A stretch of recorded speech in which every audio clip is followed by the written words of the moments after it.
Halo, ketemu lagi. Di video kali ini kita akan melakukan review sebuah software yang namanya itu BriskCAD. Ya, ini adalah professional CAD software seperti AutoCAD.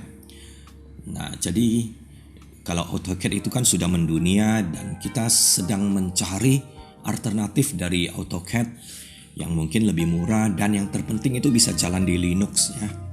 Nah, ini adalah websitenya. BriskCAD ini dikembangkan oleh sebuah company yang namanya Bricsys ya.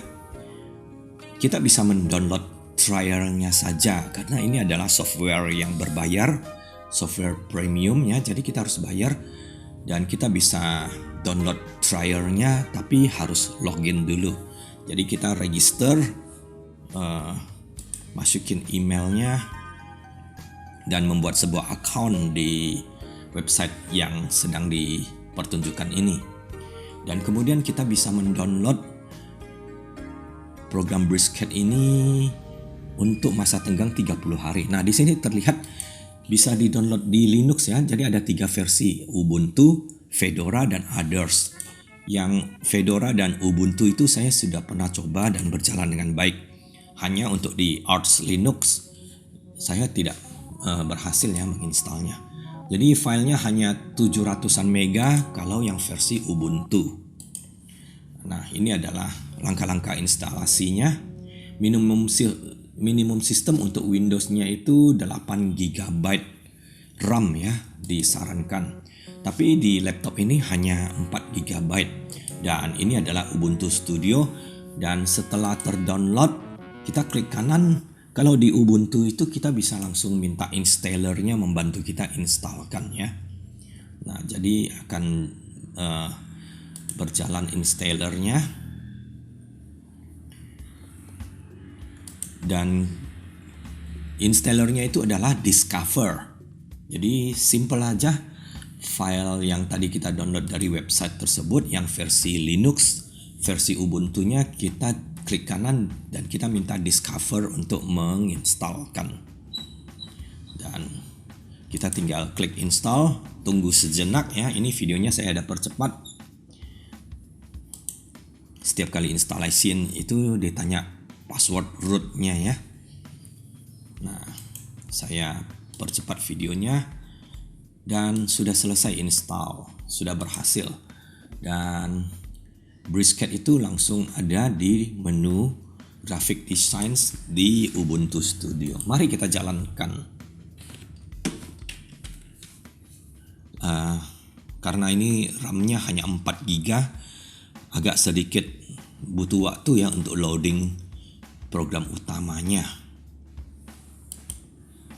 Oke, saya pause juga videonya dan sudah mulai loading ya. BriskCAD Ultimate tetapi yang trial version.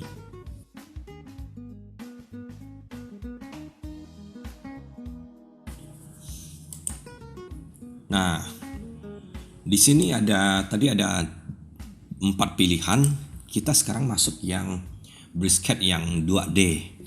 Saya sudah mempersiapkan file AutoCAD yang saya buat di AutoCAD ya, file DWG. Kita akan langsung open. Saya pause dan terloading dengan sempurna ya. Saya sudah mencoba beberapa kali dan ini adalah saya sekalian screen record untuk dibuatkan video ini.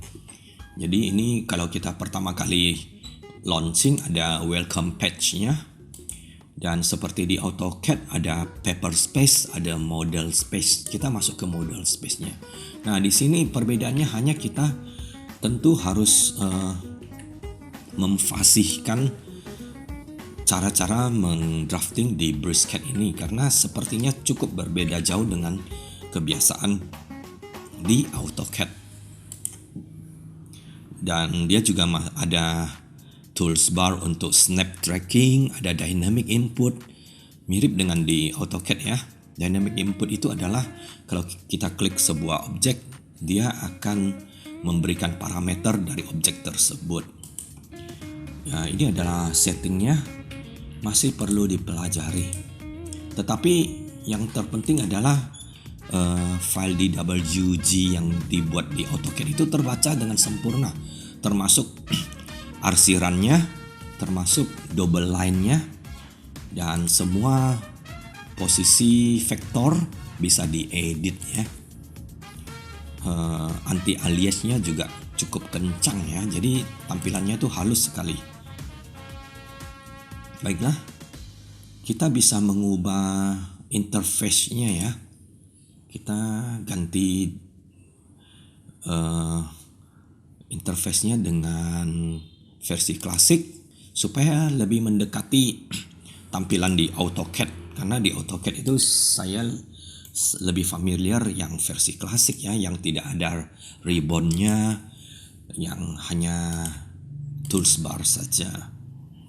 Nah, di sebelah kanan ini ada panel ya. Panelnya masih cukup membingungkan. Panel tadi adalah panel layer, ribbon-nya, panel sistemnya, dock, floating atau tab. Ini semua tinggal kita adaptasi, tinggal kita imigrasi. Cara-cara di AutoCAD berubah menjadi di BricsCAD.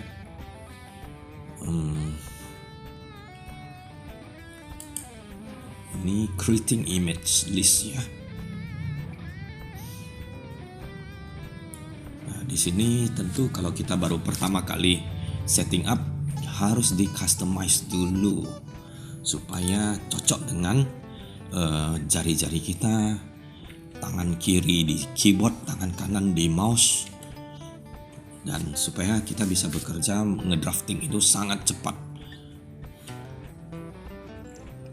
Ya, ini masih cukup random ya, karena baru beberapa kali saya loading dan masuk ke BricsCAD ini.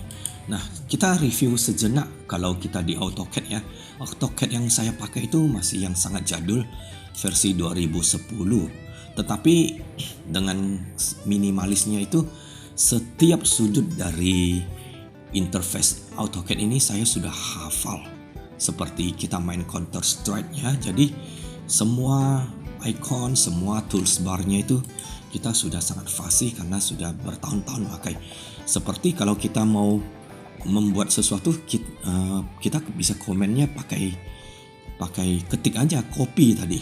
Copy lalu klik kanan dia adalah enter, atau klik kanan itu adalah spasi itu adalah enter, dan juga bisa command line tadi rig, perintah rig itu membuat rectangle, membuat kotak, kita tinggal masukin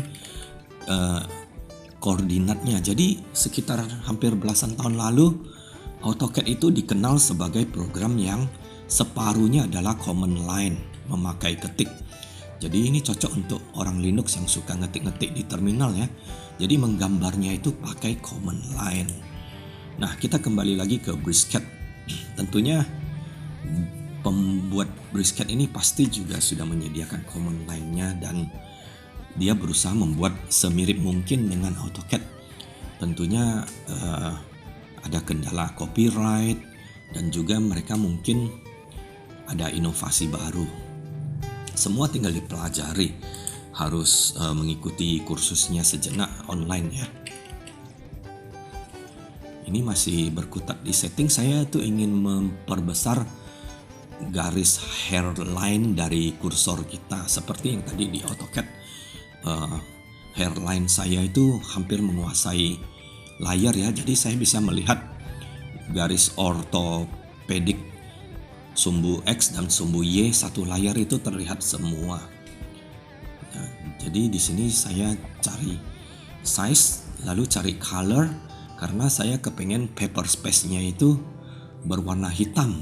Kita nggak mau berwarna putih ya, karena silau. Kita itu, nah ini paper space background-nya kita ganti warna hitam. Karena kita bekerja berjam-jam, kalau terlalu silau, stamina dari penglihatan kita akan menurun. Nah, ini crosshair yang tadi saya sebut. Crosshair size-nya ada di sini ternyata.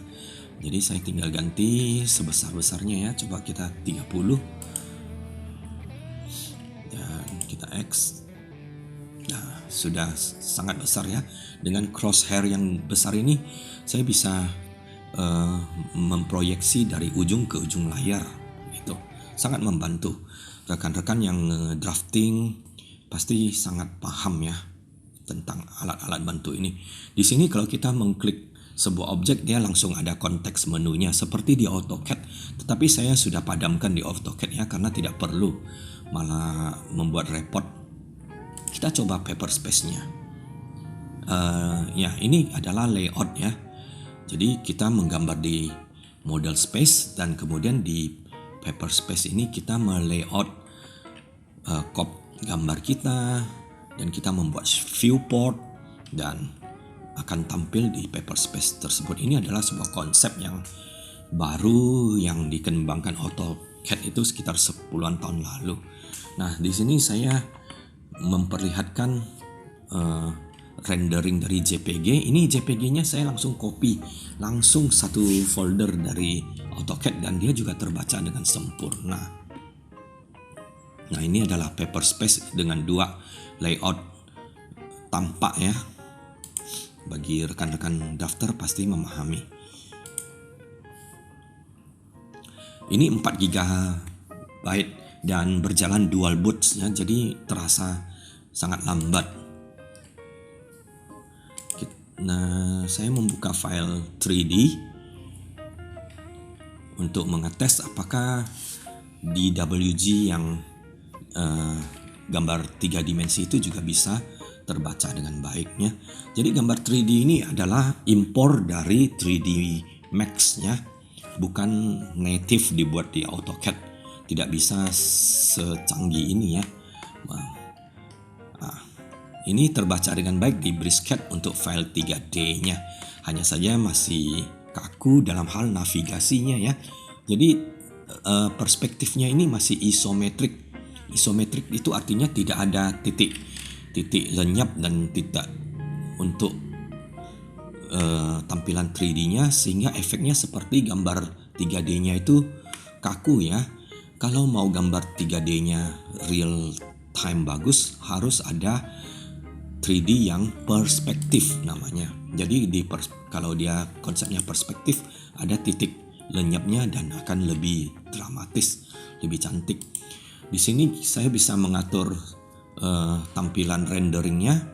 Sekarang ada di mode yang namanya Shades of Grey, dan di roda yang sebelah kanan atas itu adalah membantu kita untuk langsung masuk ke viewport, misalnya utara, barat, daya, segala macam. Oke. Bukaan file 3D AutoCAD-nya berjalan dengan sempurna. Nah, ini adalah website dari Brisket-nya. Sekarang saya sekilas tampilkan installation di distro Fedora ya, Linux Fedora. Sama, kita mendownload yang versi Fedora dan kemudian kalau sudah terdownload,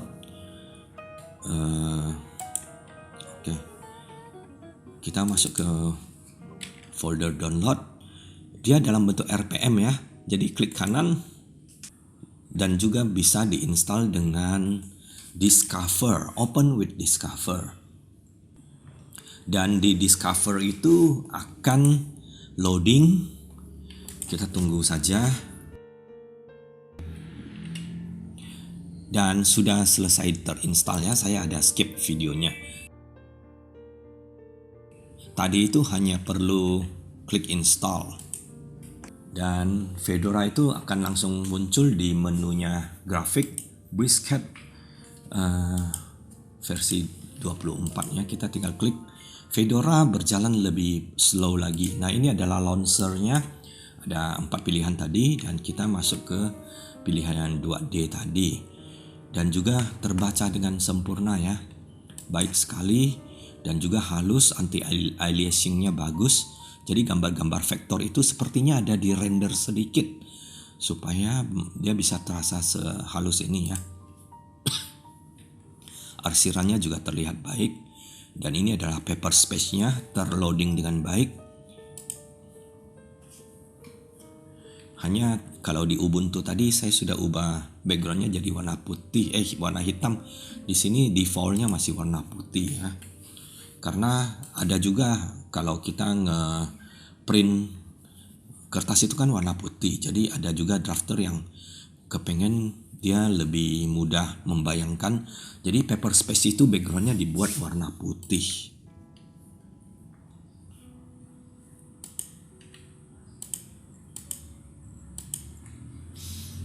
Dan masukin perintah mspace itu juga bisa keluar ya. Tadi saya sedikit terperangkap di Paperspace. Baiklah, ini modelnya, kita kembali ke model. Nah, inilah brisket di Fedora. Dan tadi saya lupa perlihatkan, kita sebenarnya bisa mengganti tampilan working space kita. Kita buat dia versi, nah ini menu-menunya ya, versi tools bar. Nah, oh ya, ini maksudnya begini, sudah masuk ke versi tools bar ya. Jadi ini sudah lebih mendekati tampilan yang ada di AutoCAD ya. Coba kita cross view kan. Nah, ini adalah AutoCAD yang saya kepengen, dan ini adalah brisketnya. Sudah sangat mirip ya. Nah, kita hanya sekarang tugasnya mempelajari bagaimana kosakata dan kebiasaan di brisket. Nah, ini adalah contoh sebuah file project yang sangat kompleks di AutoCAD ya. Salah satu kelebihan dari AutoCAD, bekerja di AutoCAD adalah karena dia 2 dimensi, kita menggambar manual, kita bisa overlap beberapa layer sekaligus. Kalau di model space akan terlihat amburadul, tapi kita bekerjanya di Paperspace, dan di Paperspace itu akan terlihat seperti ini ya. Nah, semua layernya kita setting, tampilkan dan hidden, dan kita bisa bekerja di Paperspace. Satu file gambar proyek yang kompleks kita overlap supaya kesalahan drafting itu lebih minim. Nah, demikianlah review singkatnya ya. Kemudian ini adalah tampilan harga-harga di brisket ya. Yang versi lead itu adalah sekitar segini harganya, dan yang versi ultimate itu $1,100. Kalau di AutoCAD itu hampir sama sebenarnya ya, harganya berbeda $100 saja. Yang versi lead dan yang versi full $1,300 per tahun ya. Jadi harganya mendekati juga sebenarnya. Tetapi yang paling penting adalah brisket ini bisa berjalan dengan sangat lancar di Linux ya. Cuman harus Linux yang RAM yang tinggi. Nah, ini adalah mini review brisket di Fedora 40 dan brisket di Ubuntu Studio versi 24. Terima kasih sudah menonton. See you.